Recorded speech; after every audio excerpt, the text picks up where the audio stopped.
and welcome into the newest edition of the Fantasy Alarm Fantasy Baseball Podcast. I am your host at Colby R. Conway, and I am glad to say, as much as I enjoy talking with James Grande, the self-proclaimed underscore king, as he likes to say with all the underscores in his Twitter handle. After I had a vacation, it was Matt's turn for a vacation, but at the Selzman on Twitter, at the Selzman in real life, has returned from vacation, ready to talk some shop. And last week it was a bit dull, so James and I kind of talked about some other stuff, but this week we are not short of news updates. So Matt, we're going to jump right into it, but first I got to ask, how was vacation and how is everything going for you? Vacation was pretty good. Thanks for asking. Not necessarily as fully relaxing as I anticipated, thanks to a lot of the injuries that that we'll be touching on, because I also have I'm prepping for my home league's baseball draft coming up a week from Saturday, and I'm not going to be there, so I have to get my proxy ready, which takes even more work than if I was going. So it wasn't quite as relaxing as I was hoping, but overall a break from work. I didn't really have to do anything, so that was nice. But yeah, how was your past week there, Cole? Because we haven't talked in a couple of weeks, you and I.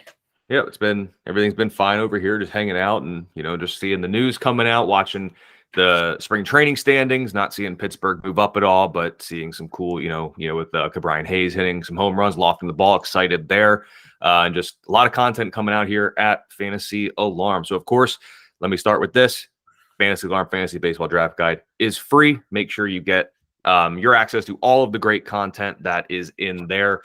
From the free agent tracker to positional spotlights to strategies based on leagues, all of it is in there. So get your free copy of the Fantasy Alarm Fantasy Baseball Draft Guide. So, Matt, let's kind of get into it. Let's talk with the World Baseball Classic and injuries, as that seems to have taken Twitter by storm. I will admit it. I do like KFC from Barstool. I do enjoy some of the stuff that he puts out there.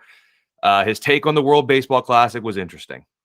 Saying that it was meaningless and there was injuries. I do believe he's a Mets fan, so he could also be a little bit jaded based on the whole thing. So before we talk about Olbermann. You what? I said same with Keith Olbermann. If you saw that tweet. Maybe not quite to that extent, but yeah, that was insane. That was way farther than where it needed to go. So let me start with this. All right. So because Edwin Diaz got hurt in the World Baseball Classic, does it suck? Yes. I understand he's probably not going to be dogpiling or celebrating in a spring training game, but that injury could happen at any point. Like, we've seen it throughout the season and in previous seasons. Like, whether you're at the World Baseball Classic, whether you're at spring training, whether you're at home in your own freaking house, you can get hurt. You and I can get hurt sitting here. Who's to say that this nice little microphone I have doesn't lean over, falls right on my toe? I have a broken toe. Whether I'm doing this podcast from a coffee shop, from my house, from your house, or if I'm sitting outside in the middle of the street, I can get hurt. They can get hurt. So the whole of we got to cancel the WBC because these players get hurt in a quote unquote meaningless game. All you have to do, watch a game. You can tell it is not meaningless to them. Right. Like, a couple things. One, where was the outcry for canceling spring training when Gavin Lux tore his ACL? Mm-hmm. Right? Like, it happens. There's dudes every year that go down with injuries in spring training. Does it suck? Yes. Is it a necessity, a part of the game to get ready to play the season? Yes. The WBC happens once every 4 years. It's not an every year thing. It's like once every 4 years. And to your point, Trey Turner, who played in a road Game 7 World Series game that was a heated series and very back and forth, one of the weirder World Series we've seen maybe ever, said that the game against, not the semifinal game, the quarter final was at Venezuela, right? Mm-hmm. He said that was the loudest atmosphere he's ever been a part of as a baseball player. Ever. In any situation. So it's clearly not meaningless. And to your point about Edwin Diaz, he didn't get hurt pitching. He got hurt celebrating. Okay?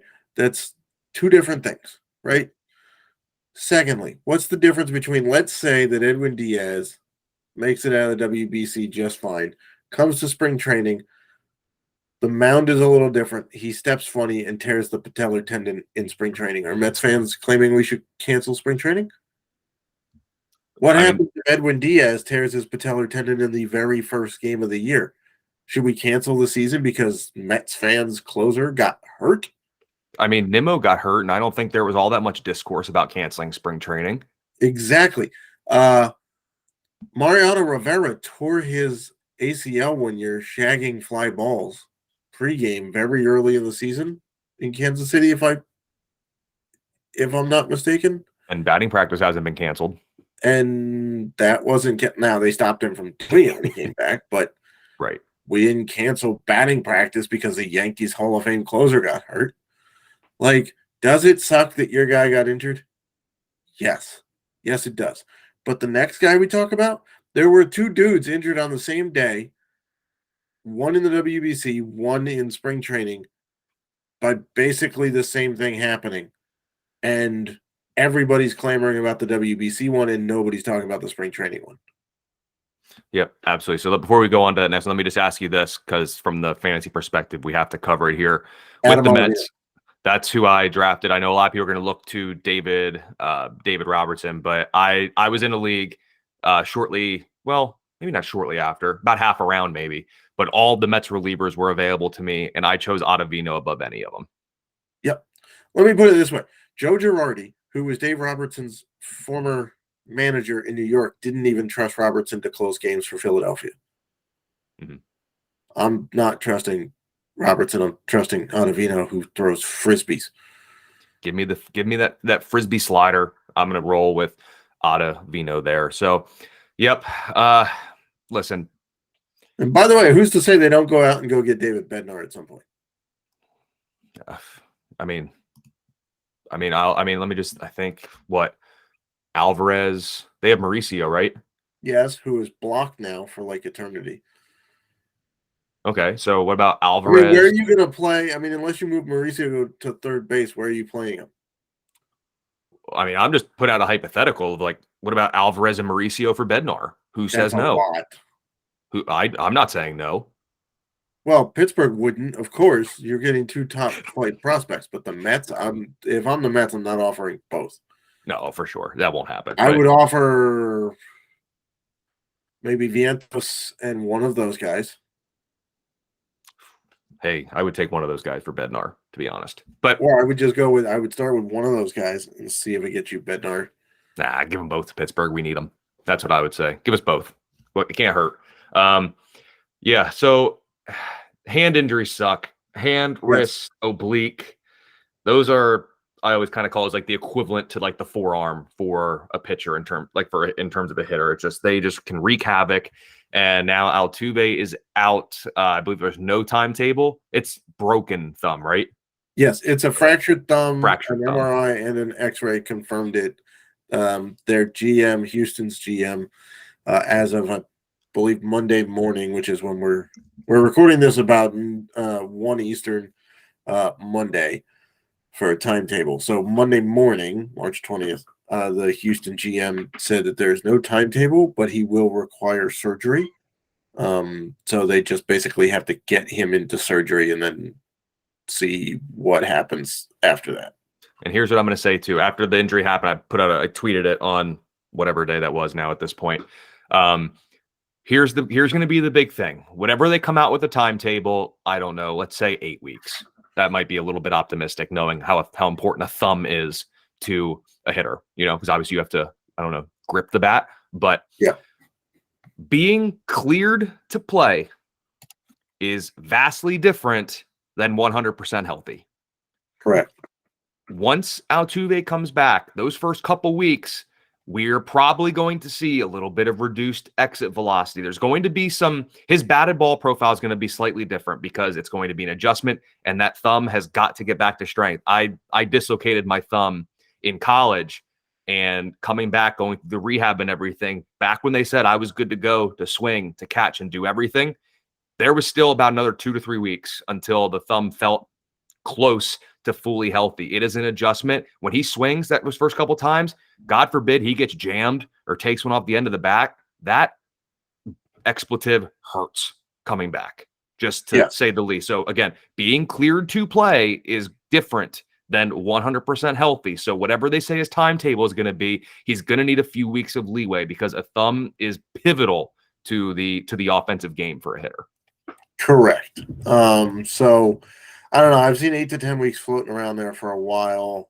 But if he hasn't undergone surgery yet, I'm not sure how we can really, I don't know if surgery changes that timeline or not, because obviously now you have the scar has to heal, and then the actual bone and whatever has to heal. So we'll see. He's going to move down draft boards. You're going to have to. He's going to have to. Yeah, I mean, if we're talking, let's say 10 weeks, right, from today, we've got about a week and a half at this point until opening day. Mm-hmm. So if you figure 10 weeks includes that, then you're talking he's going to miss basically 8.5 weeks of the season, which puts him back at the beginning of June? Around there. At best. Throw 2 weeks in there, give or take, for the 100% healthy and any wiggle room. We're talking mid to end June. Yeah, we're talking mid-June. So you're missing more than a third of the season of Altuve. So any shot at a 2020 year that you thought you were getting from him is likely to, he would have to come back and just absolutely smoke the bejesus out of baseballs. And that won't happen. And that won't happen. Not to mention there's no guarantee that the thumb doesn't that he's tentative for the first while when he's back and not hitting for power, right? Mm-hmm. So, well, what if they ease up him on the base paths? God forbid he jams it sliding into a base. I understand they have the hand gloves and stuff for protection, but I hate to equate it to the NBA, but there are certain players in the NBA that they're just trying to get them to the postseason. They want them ready for that. Who's to say if Houston's not in a good enough spot? Hey, Altuve, we're going to win 100 games this year, whether you steal 30 or 10 bases. We're still going to win 100 games probably. So, who's to say they don't maybe play it a bit easier? He's not getting any younger. I know this is a freak injury, so this is not a soft tissue thing. This is not Father Time is beating Altuve. This is a freak thing, just for the record. Yeah. But let me ask you this then. We kind of talked about Altuve a little bit, but it seems like the easy replacement looks like they might go with David Hensley. Any interest in deeper formats? Last year at AAA, 10 homers, 20 stolen bases with a 420 OBP, 17% walk rate last year. Any interest in Hensley? Obviously in AL only formats, a starter with a pulse is someone that has to be owned. But what about deeper mixed formats for the beginning of the year? Can we squeeze any fantasy value out of Hensley, who's going to be the presumed starter for them now at the Keystone? Yeah, I think he's interesting. Look, he's just a late round guy. When I mean late round, we're talking last 5 rounds of a draft, right? Mm-hmm. And if you're waiting that long on starting second base, you've gone astray somewhere else in your draft. So look, the offense is going to put up runs. Is he going to hit with the big bats? No, he's not going to hit in the same spot that Jose Altuve would for obvious reasons. But if we're looking at roster resource right now, they have David Hensley hitting 6th in front of Chas McCormick, Jake Myers, and Martin Maldonado. It's not. Look, I know we dogged on the bottom third of the Astros lineup a couple of pods ago, but those guys will still put up runs. 2 of the 3 of them are projected for 12 to 15 homers. Mm-hmm. So is Hensley the next coming of Jeremy Pena, who was phenomenal? No. But is he a serviceable second baseman for a good offense? Yes. And now when you look at roster resource, I believe last time we looked at this, Tucker was not hitting second, nor was Pena up at first. I know we talked about Dusty Baker is more or less ageist and will prefer Michael Brantley there. But until Brantley's back, are we going to get what we wanted? Or should I say, am I going to get what I wanted with Tucker hitting second at least to begin the year, or at least we have a shot at it, depending on Brantley's I don't status. see how you don't. Like, Agreed. you have to, right? That's the only logical spot for Tucker in this lineup. Well, and they're so right. I mean, even with Altuve, they're right-handed heavy. So like you got to have a lefty up there. And it's Right. got to be Jordan Tucker. and Tucker are the only two lefties in that lineup, and Jordan's already dealing with a hand thing. So Tucker's the only healthy lefty in that lineup at this point. You have to put him up there to cause problems at the beginning of games. Yep, absolutely. And then another freak issue that popped up. Nolan Arenado took one. WBC took one off the hand. It seems like the X-rays came back negative. I saw that, I believe. What's your concern with Arenado? It seems like, at least for me, I think I'm still in a waiting game, kind of see how it all plays out. You know, it doesn't seem to be as bad as Altuve's, but you never really know until you know. So how are you approaching the Arenado hit by pitch situation right now? Yeah, I'm waiting. I certainly want to see him on the field and playing, consecutive games before I really have confidence in drafting him. Because it's possible, sometimes these X-rays show up negative, but if you get it taken right after it happens, there's a chance that the swelling actually blocks what's going on. Like, for example, when I tore my ACL in college playing pickup basketball, they had to wait almost a week to do the MRI because the swelling was so bad that it would have blocked any useful information we would have gotten from it. Mm-hmm. So if that's the case, then perhaps we have to wait and find out, and maybe he'll go for another one or whatnot. So I'm waiting. The fact that the initial X-rays came back negative and the initial ones on Altuve showed a break is encouraging for Arenado. I also don't think, even if it's super sore, I don't think he misses many more than maybe the first couple of games of the season. So I'm not that concerned. Brandon Nimmo, I believe it was a knee issue sliding in. Apparently, it sounds like they don't think he'll even miss a single game, at least regular season, as far as from what I'm seeing. Any concern with Nimmo in this issue? I mean, other than the fact that we're not talking about it all because it only happened in spring training and not the WBC? No. I mean, the fact that the Mets medical staff doesn't think it's an issue, I don't know if that's a bonus or not, given their history on injuries. But yeah, I'm not that concerned. But Nimmo is also a guy that I'm kind of iffy on drafting anyway, as we've talked about before, because it's not like he uses his speed to steal, and he's not going to hit all that many homers. So he's basically an on-base guy and a runs guy. So that knocks him down my draft board a little bit. I'm not concerned about the injury. And then last but not least, there's some guy in San Diego, Juan Soto. Never heard of him, but mild oblique strain. We talked about earlier. Don't like obliques. How should we approach Soto if we're drafting soon? Like, I have a draft tomorrow night, but Soto's kept, so he's kind of irrelevant. But maybe there are keeper decisions coming up or home league drafts maybe this weekend and such. Or do we just have to take the wait and see approach with Soto? Because, I mean, obviously, we're not going to get a chance to test out his oblique, nor would he want us to test out his oblique because I wouldn't even know what to look for. But is it same type thing, wait and see approach with Soto as well? Yeah, I mean, the fact that they said it's a mild oblique strain, but then he's day-to-day is kind of conflicting to me because usually an oblique strain is something that's going to keep you out for, I don't know, at least a week, right? They also tend to linger, which is the more concerning thing to me. Is it like if they get him back on the field to start the year because San Diego needs to get off to a hot start to challenge the Dodgers, right? That maybe it crops up later in the year and causes more issues. So I'm not saying you don't take Soto in the first round. I'm just saying you take it knowing that there may be, some off days coming to have him rest. By the way, Yoel Moncada apparently also got a bruised rib in the WBC. I believe it was a concussion too. Well, so did that not happen? They said he had a concussion, But then Bob Nightingale, take this for what it's worth because it's Bob Nightingale, tweeted that Moncada was cleared after being treated for a possible concussion. So okay. I see that too. But the bruised rib is what they're going with,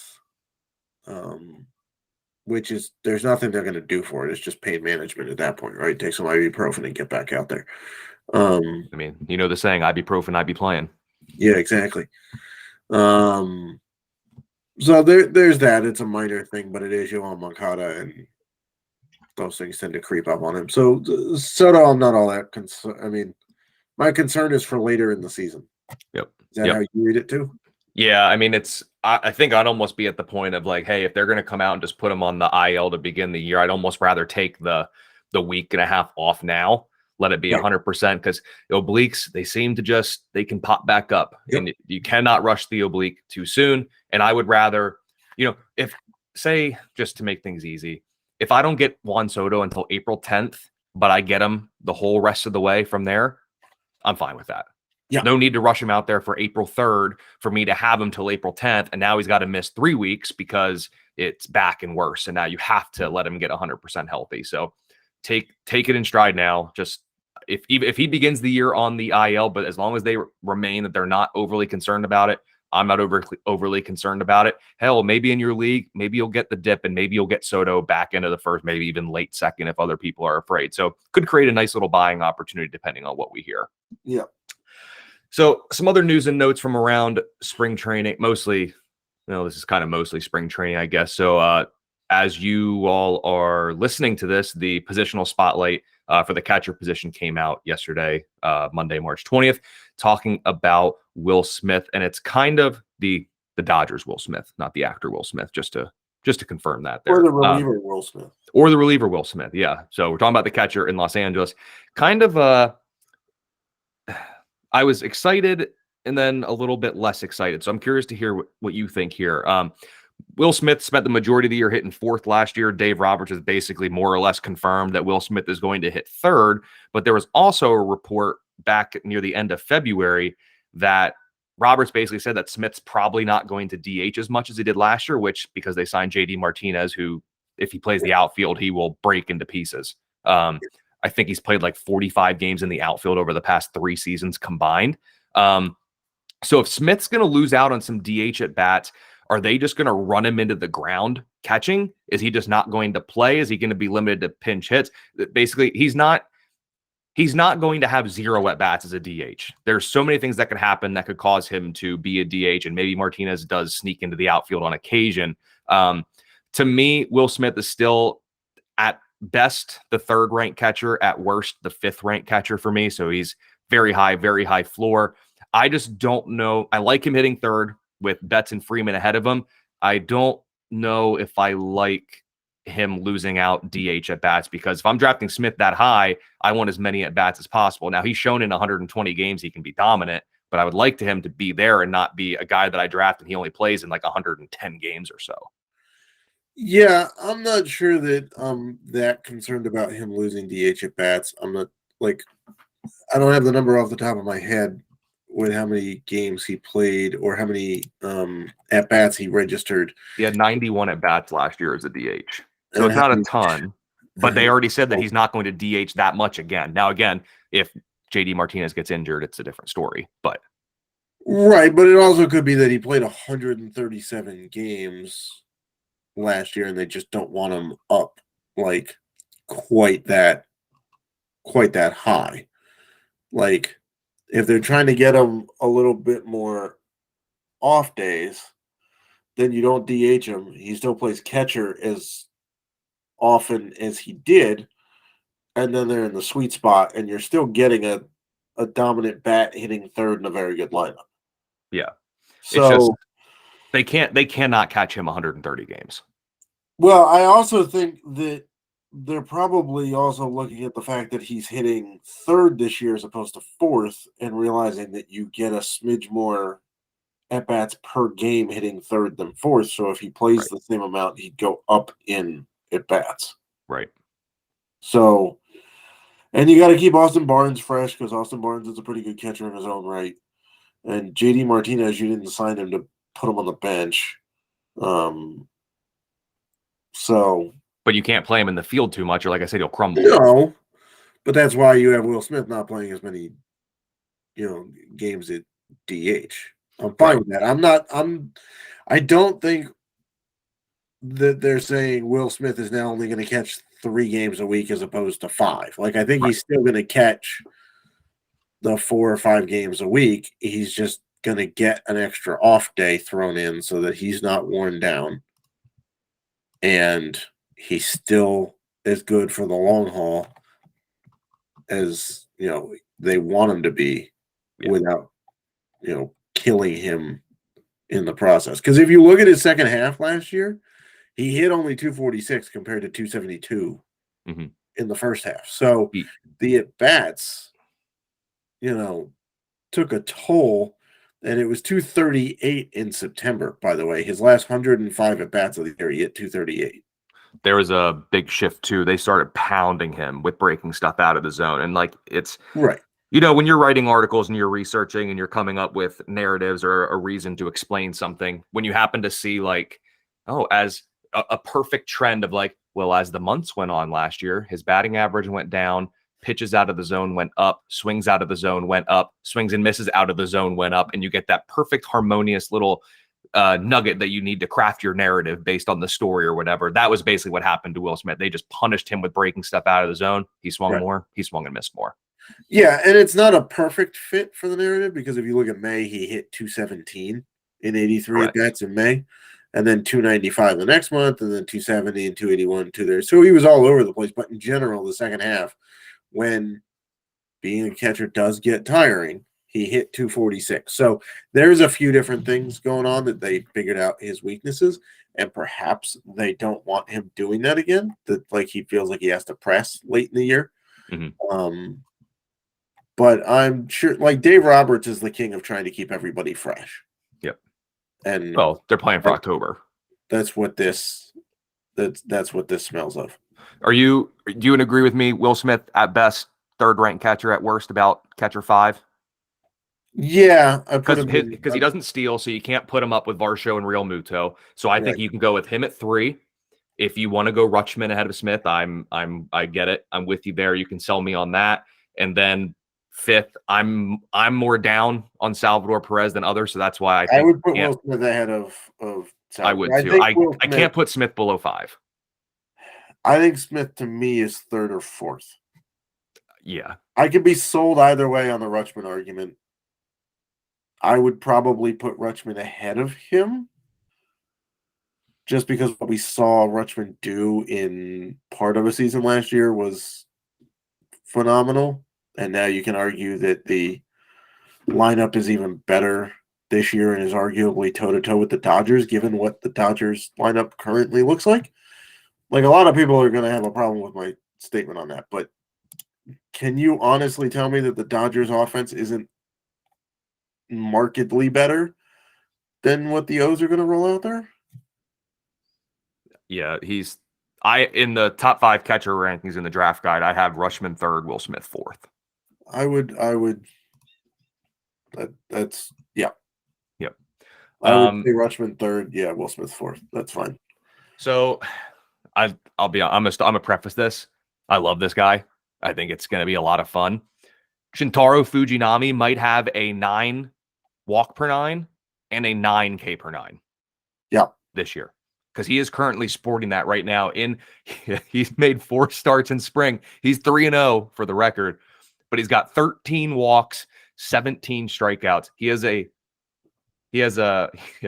fact that he has a 1.5 whip despite only allowing 7 hits is just baffling, given that walk rate. He does have 17 strikeouts though, but the walks are a major problem right now. Yeah, it's going to be like that scene from Bull Durham where they're talking about Nuke LaLoosh, who had 5 strikeouts, 5 walks, 5 hit by pitches, hit the mascot twice, and somehow still won the game, right? That's what we're going to see. It's not like he's getting a whole lot of help from that offense either. I mean, let's face it, Oakland sucks. But he does get a boost when they go back home. Some of those foul balls that don't do anything in spring training are actually going to get caught in the Coliseum because there's like 97 miles of foul territory there. He's going to be exciting to watch for all of those reasons. Is he going to walk a guy? Is he going to strike him out? Is he going to hit him? Is he going to give up a hit? What's happening here? He's technically the ace of Oakland, for whatever the heck you want to take that for. I don't know. Where are you drafting him, or are you drafting him? Oh, absolutely, I'm drafting him. Why not? This guy's riveting content. Like, I mean, I already have it. I already have it textbooked for whenever he makes his first start in the year on Prize Picks and Underdog. I'm taking the over on his walks, whatever it is. It's just over. And by the way, the projections over on Fangraphs, they have a bunch of them. Zips, the Bat, ATC, whatnot. They are all over the place on them. They have them between 5 and 11 wins. They have them between 92 and a third and 166 innings. They have the highest K per nine they have is 8.97, which is almost 9 K per nine. And then they have him between 4.26 and 5.17 walks per nine. And then the ERA is anywhere from 3.7 all the way up to 5 flat. Yep.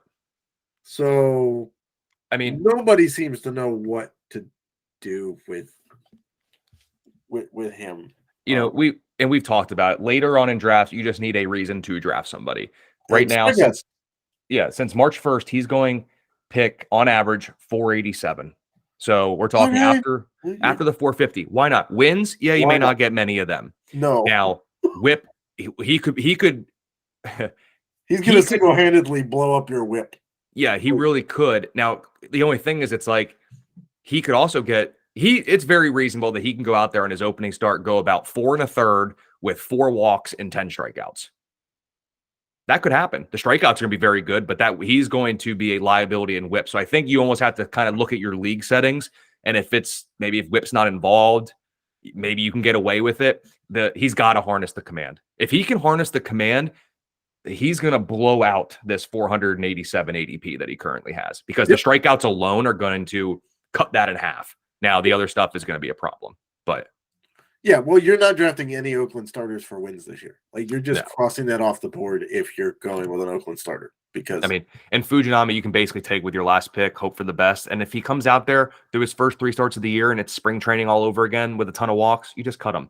Like, you're not going to miss much. So, what is Oakland going off the board for win totals? By the way, if we looked at this recently. I'm looking at it now, and they're at 59.5. I was going to say it's got to be close to. It's in the low 60s, I would say. It's 59.5, and this is on Vegas Insider. I'm not sure when exactly the last time these were updated, nor do I know the book that it's from. But currently, they have. Hold on, I'm checking the list here for the Athletics. It looks like current lines across the book on like FanDuel and DK and whatnot are 59.5. Yeah. I might take the under. They're going to be bad.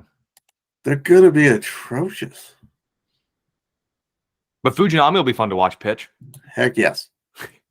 All right. He'll be fun. Draft him late. Hope for the best. It's a true dart throw. If there's ever, he is the epitome of a dart throw, because that's exactly what he is going to be. If you've seen the player capsules on the site, a lot of us worked through those. I had the NL Central. That was one of mine. At the time, I was very confident, and I may have to admit I was maybe overconfident that Nolan Gorman was going to win the second base or DH job. I figured he's going to get one of them. Second base, he may not be the starter there. Because I'm betting you that's Brendan Donovan. Well, because Brendan Donovan has turned into Aaron Judge. It's unbelievable. That guy hits everywhere, and he plays like 14 positions. I know. So he's seen his ADP jump, but Juan Yepes has not been very good. Sure, Nolan Gorman has struck out 15 times in 38 at bats. You don't like to see that, but he does have a 988 OPS. So the results have been there. He's got to cut back the strikeouts because that was the issue last year. But we have to think that he's the leader in the clubhouse for the DH spot for the Cardinals, which is, last time I checked, a pretty darn good lineup. Is he though, or is Jordan Walker making a late case? Well, I'm under the assumption Walker's. I figured he's going to get one of the outfield gigs. Yeah, but I don't know who you take out of that outfield. Like Lars Nootbaar is staying. Yeah, he ain't going anywhere. It would have He's to be playing one of the three because defensively you need that guy in the outfield. He's been spectacular there, and the bat hasn't exactly been terrible. Tyler O'Neill's got to stay because of what he brings in power and speed, right? As long as he can stay healthy. Yes. Dylan Carlson's the only question mark because the bat's not as good. But I think you give him some more run. My thought was stick Walker, take Carlson out. Walker goes to the outfield. Gorman DHs. I think Gorman's a bench guy right now. Okay. Now so here's the other way to look at it. Gorman is only going off a couple picks before Fujinami. Are you okay with a late round dart throw on Gorman in the fact that they do roll him out as a DH? Because we know the power's legit. He just has to put the bat on the ball more often. Yeah, if he can compel himself to not swing at every pitch thrown like he's some noob playing MLB The Show, then yeah, the power's unreal. Like he can launch these things into space. And we saw that it in the minors when he went on that ridiculous run last year. But the problem is he's not making enough contact, and it's not like they're necessarily hurting for lefties in that lineup, right? You got Edmund, who's a switch hitter. You got Dylan Carlson's a switch hitter. You got Brendan Donovan's a lefty. You got Lars Nootbaar as a lefty. So you've got two lefties plus two switch hitters who are probably going to hit lefty more often than not against righties, right? So you've got theoretically four lefties in that lineup to begin with. So it's not like they're hurting for lefties, and that gives them an advantage. Mm-hmm. What they need from them is contact. So right now, I think they give Jordan Walker a shot at DH. What about though if they platoon it? Because when you look at Gorman, I mean, last year he hit a 201 ISO against righties versus a 105 against lefties. When you look at Carlson, he was better against lefties, hit 317 against lefties. Do you think they try to do something like that, or do you think they're going to open the air, see if Carlson can figure it out, and then? Okay, let me say this. I guess we're operating under the assumption that Walker's breaking camp with the team, right? I'm pretty sure he is. Okay, that's what I'm. Why? Yeah, I don't see like the only reason to do it is to like control his contract, but at this point, it's not really service time. It's related to where you finish in the voting, like for the awards at this point, right? Like, so even if Jordan Walker comes up halfway through the year and mashes and wins Rookie of the Year, then it changes the conversation. So I'm of the belief that Jordan Walker is going to break camp with the team. Could it be okay for Walker if he plays the outfield against lefties? Here's the other interesting question. If Nolan Arenado actually has a broken hand, then Jordan Walker is absolutely breaking camp and playing third base. Was that a pun intended? No, actually. I didn't even realize I did it until you pointed it out. So let's say if Arenado's out, then Walker plays third, Gorman's DHing, and Dylan Carlson's in right field. And Donovan's still at second. Yes. Okay.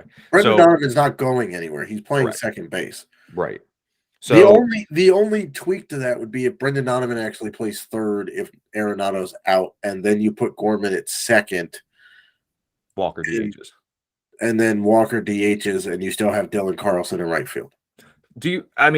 So I guess what I was thinking too is first coming up, he's going to make his major league regular season debut and stuff. There could be a lot going on. Is there any benefit to switching him between outfield and DH, or could that cause more havoc? Because I guess if you look at the splits, let Carlson play against lefties, and then Walker can DH, and then when a righty pitches, stick Walker in the outfield, get Gorman in at DH, take Carlson out, just playing the splits. I just don't know if it's better to yank around a guy like that if DH, outfield, outfield, DH, DH, DH, outfield. I guess you want his bat No, in I the think you lineup want him regardless. settled at one spot. At least in the beginning. Yeah, because if you're already platooning him, he's going to check out for 3 out of the 5 games of the week, right? Well, Like, no, not Walker.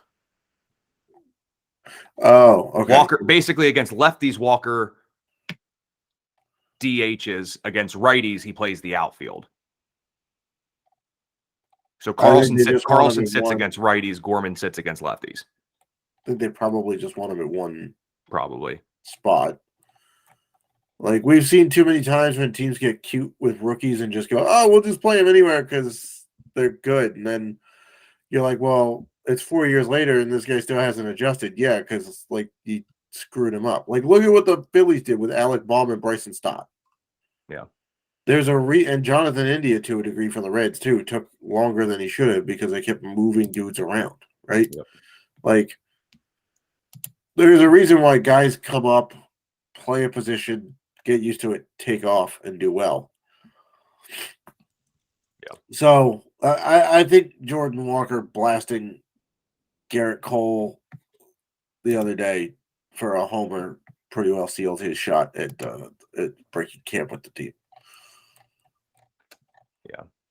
So, all right. Well, we'll kind of see how that goes. A quick one here before I want to go on a rant about an NL West team, but you actually sent this to me right before we started. I guess Pete Fairbanks is adding a splitter to his repertoire, although it looks more like a cut split, if is such a thing. It's him and Jason Adam for saves. That's what it's going to be in the Tampa Bay bullpen. Right. They did pay Fairbanks a little bit. I mean, I guess I'm not going to sit here and go, well, he added a new pitch. He's the closer. I mean, I do think he's the one to own, but it's not because of this new cut split he added. It's just a new wrinkle. If anything, I think it helps him out, and over the long term should allow him to emerge as the guy if Tampa's going to go with a guy. So you think Fairbanks has the early edge right now in terms of the lion's share of the ninth inning work for Tampa Bay? Yeah, I mean, I think he always did coming into the season. I don't think it's a surprise that he's likely the closer. That being said, Tampa seems to work in like 14 dudes a year, whether they're healthy or not. And let's face it, they've had trouble keeping dudes healthy in Tampa. But, I mean, even if you just look at projections, it looks like Fairbanks has about 2/3 of the saves and Adam has about 1/3, which seems to make sense to me. The new pitch does seem frightening, though. It has about 11 inches of drop compared to his fastball, yet is only 4 miles an hour slower. And when we first watched it, your thought was like, oh, this is just a crappy slider. But it turns out it's a splitter with a little bit of cut motion, which could just be filthy. And you said it was only, what, a couple miles an hour off his fastball? About 4. So, I mean, that's basically the same. When the clip, so who tweeted who? I'm trying to Lance Brzdowski, I guess, tweeted it. And the clip shows the new splitter, I guess they're calling it, coming in about 92 to 93 miles an hour, and his fastball is about 96 to 97. So it's only 4 miles an hour slower than the fastball, but it's got 11 inches of break. Vertical with a little bit of cut motion to it. So it's not necessarily the gap you want off your fastball, but the splitter is technically a fastball. So I guess it's acceptable to sit halfway between a changeup and a fastball. Yeah. And it's just, like I said, I'm not saying that he's the closer just because he's added a split change. Right. But I'm not saying that I don't think this is going to help him extend the leash that he's going to have, I do believe, as the ninth inning guy. Correct. I mean, he already threw a slider. Like, he was mostly fastball last year anyway. At about, 97 to 98 miles an hour. And then his slider, he threw it like 38% of the time at about 86 miles an hour. So it's just a third pitch to give him a little bit more wiggle room if something's not working on a given day. Yep, absolutely. So I'm gonna end with this is gonna be the last thing that we have time for here, but I gotta do it. I wish I could get this stuff bleeped out because it would make it sound really good. But I mean, what is Colorado doing? I mean, just no idea. What are they doing? There is talent there. They hate their prospects. There's reports coming out this spring that maybe we'll rest some of our good guys at home. That's stupid because you're going to have to score runs because your pitching isn't fans great. pay tickets to see the guys. Why are you resting them at home? Exactly. And I mean, that's where they want to see him. Like, I'm drafting Chris Bryant because I want him to hit at Coors. I'm not drafting Chris Bryant because I want him to rest at home and play those games on the road. And now, like, I understand. I don't even know if I understand. I can get behind the Jurickson Profar signing. He's going to be too expensive now in fantasy because he's going to get the Coors bump and the leadoff bump. So that's a kiss of death for me getting him at any decent value. Chris Bryant, the 47-year-old Charlie Blackmon, CJ Cron, McMahon, Daza. We're going to stick Moustakas at third because I can't say, was it Elahuris Montero? Yes. Yeah, I mean, why not just play him? Like, what are they going to do now? Are they going to go sign some shortstop so that they don't have to play Ezekiel Tovar? Or are they just going to keep blocking anybody with a pulse? Like, this is how bad teams stay bad. Like, this lineup, Moustakas was good years ago, okay? That ship has sailed. Profar's fine. I get it. Blackmon was good years ago. Like, I mean, the rich, or I guess the poor stay poor in this case because they're just blocking the future of this team. So, like, what are they doing? Can you make any sense out of this, to be honest? Other than they are cementing their legacy as the worst run organization in all of sports. Aside from maybe the Phoenix Coyotes who don't like to pay bills and got kicked out of their arena. Like, that's basically the only team in sport they're better than, and they got evicted. Like, I don't know. They literally gave away Nolan Arenado. Mm-hmm. Right? Austin Gomber's been freaking terrible for them. I mean, just like any pitcher in Coors, he was never going to succeed, but he's a soft tossing lefty in Coors is never going to work. Y'all should have figured that shit out. Eloise Montero has never gotten a chance to prove what he can and can't do. He's 24 years old. Let the dude play, man. Like, that's the guy you got for your Gold Glove Hall of Fame third baseman, and you're not playing him because you'd rather play a wheelchair-bound Mike Moustakas. Yep. Right? Like, and Jurickson Profar, okay, you're going to stick him in left field. I can't say that wasn't an area of need. Like, who else are you going to play there right now? Sure. What? For sure. That one I can get behind. I mean, you can sell me on it. My only concern, though, is that now you're moving Chris Bryant to right field, which is arguably a spot where you get injured more than left field. And Chris Bryant already has a bad back and bad knees and bad everything else. Oh, remember, he's resting at home, though. He'll have time to rest. Right. So, like, it's just, like, okay, on its surface, this lineup seems like it was put together by a 12-year-old remembering big names from 10 years ago. Or it seems like we're playing MLB The Show and we're sorting by overall. Yeah, like Jurickson Profar leading off, Chris Bryant, Charlie Blackmon, CJ Cron, Ryan McMahon, Jonathan Daza, Moustakas, Elias Diaz at catcher is a decent bat at catcher, but whatever, it's catcher. Ezekiel Tovar, I'm actually excited about because I think he could be a very good young shortstop for them. But, like, this also comes on the heels of them playing 14 different dudes at second base over the last 3 years, and they get bailed out because Brendan Rodgers is injured, right? Randall Grichuk is injured. Otherwise, they probably wouldn't have made some of these moves. But, like, it's so bad that Garrett Hampson had to leave because he wasn't getting any playing time. So you had a good, young, speedy middle infielder who you never played. And it's just, and McMahon got the second base job, but I think he's only there because he's a lefty, and they needed another lefty in the batting order. I don't know. Like, we'll see what happens when Brendan Rodgers comes back from that shoulder. If, because I mean, it is a torn labrum, so it's not great. But, like, and what happens when Grichuk comes back? Where are you going in the outfield? Well, I mean, they'll probably just rotate. Where is Profar going? I'm under the assumption we can't rule anything out with Colorado. They're just going to play musical chairs in the outfield. Unless they take Daza out because he's the younger dude. Well, Grichuk is substantially better against lefties than righties, right? Yes. He's a lefty killer, so maybe they rotate that somehow or do something like that. Or they play musical chairs and they go, hey, 3-game series, Chris Bryant, you're getting it's a 4-game series. You're going to get 1 in left, 1 in center, 1 in right, and then you'll get the 4th game off. But don't forget, you only sit at home. Yeah.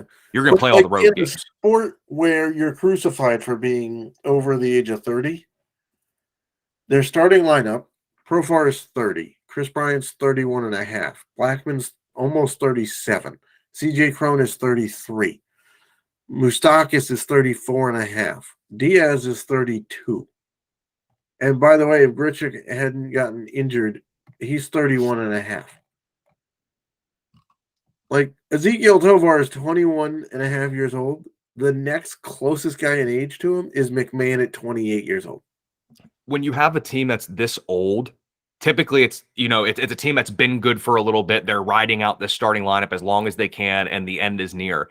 They're an old team that stinks. Like, they added Bryant to this roster. They added Profar to the roster. Charlie Blackman's been there for like 15 years. CJ Cron's been there for a couple of years already, but like, he was over 30 when they signed him. Moustakas, they just added, and he's like, literally, I could play a better third base in the majors at this point than Moustakas. Like, it just doesn't make any sense. And by the way, their closer is the guy that knocked out Jose Altuve for like 10 weeks. Who's also old. Who's also, like 37. I have no clue what they're doing. I don't know what they're doing. That team's a travesty. The ownership is atrocious. The GM has no clue what he's doing. Their scouting department doesn't seem to be their scouting department seems to be good enough to get decent dudes in their farm system, but then they're not developing. Like, Michael Toglia at first base has been one of their top prospects for, I'm not kidding you, like a while. He was drafted 4 years ago in the first round, and he's still in the minor leagues. Like, they're not advancing their guys. It doesn't make any sense what they're doing. Nope, it does not. But that's my rant. I think that's what I'm gonna start doing. I think we'll put at the end of every episode, it's gonna be an open door, couple minutes just for a rant, just to complain about something, because we all need to complain. It's what we do best. That's what we do best. I'll come up with a catchy name for it, get me a little jingle and everything, and then I can just go to town with a rant about something. But we'll see how that goes. But that'll put a bow on this episode. We're getting ever so close to the season. As always, make sure you keep listening to the podcast. Get your copy of the Fantasy Alarm Fantasy Baseball Draft Guide. Need to get your hands on that. Also, if you aren't already, or I guess you could be, you get premium Discord access. You get, I guess, join today, go all pro. So there's tweets about that. I've retweeted it. It's at the Fantasy Alarm account. Do you have any info on that, Matt? Out of curiosity. Nope. I'm right there with you. Just like, you sign up and. Yep. It says access to all DFS content. Helping people for like the last week and a half. Yeah. Oh, I guess I just should have said this. Code MLB50, 50% off the first 6 months. And then you get premium Discord access. You get to talk to us. Questions during the live draft. We were talking with someone last night through the teen rounds of their draft. Any keeper questions, any baseball questions, hang out with us in the Discord. It's always a good time, and we'll be happy to answer any questions that you may have. Yeah, one last thing. If you're going to ask questions, it's perfectly fine. We love answering them, but give us all the pertinent details. Please. Like, if you're in a points league and you're asking me to decide between a guy who hits a lot of homers and a guy who hits a lot of steals, I need to know the scoring difference between homers and steals, because if steals is twice as many as homers, but the guy steals, like if it's a difference between Jose Ramirez and Aaron Judge, but steals are worth twice as much as a homer, you got to go Jose Ramirez. But on the surface, you might take Aaron Judge because he's got a boatload of homers and a decent amount of steals, right? So give us all of the pertinent information, please. League size, what type it is, whatever. If there's weird categories, let us know. Points, whichever ones make the difference. And It just helps us answer your question better and more informed without having to go back and ask like 6 different questions, and then you get an answer quicker and more informed. Yep. And there's no such thing as oversharing. Like I would rather you tell me a bunch of stuff that I don't need to know versus me having to ask, just because, we want to get you an answer in a reasonable amount of time. And, I want to answer your question and hopefully not be wrong. So the more info I have, the better. So, and if you're asking us, like, should you trade so-and-so, give us who the rest of that position is. Like, if you're asking me, should you trade Garrett Cole? Well, I need to know the rest of your starters, because if you also have like Brandon Woodruff or Shane Bieber or DeGrom, then it's more palatable to trade Cole. But if you have Cole, but your next guy is like Shintaro, probably a no. But we need to know that information. And if you're asking us who to pick up, give us. You don't have to list everybody, because I don't need to know all 1,000 people that are on the waivers, right? But there have been several questions where somebody goes, well, should I pick up this guy or this guy? And I say that guy, and they say, well, does it change if these 5 dudes are available? Well, why wouldn't they in the first one? So just give us all of the information. If you don't care about the extra guys that are there, fine, don't put them. But if I give you an answer and then you come back with, well, does this change? Well, do you want those guys or not? Like, because if you don't want them, then no, it doesn't change my answer. If you want them, then maybe. We'll see. Yep. I think you're absolutely right. And again, we want to help. Definitely happy to help. I like to know the context. That's why you'll see. If there's not info, I'm asking multiple questions back. Like I'm correct. Listen, I work in customer support. I work in customer support full time, so I understand. I'm not afraid to ask questions to make sure I know what exactly you're talking about. But make it easy. I've done customer service too, and that's key. We need as much information to make an educated decision and answer as possible. Yep. So throw it in there. We'll be in the Discord. Be happy to answer any questions. I mean, you can tag me directly if you want. That way I get the notification. I'm a millennial, so my phone's always around. Let's just be honest. I'm not going to sugarcoat it. My phone never goes off. It's literally my alarm clock. Yep, that's right. So make sure you're also, on top of all that, give Matt a follow on Twitter at the Selzman. Give me a follow on Twitter at Colby R. Conway. And we will see you next week with the newest edition of the Fantasy Alarm Fantasy Baseball Podcast.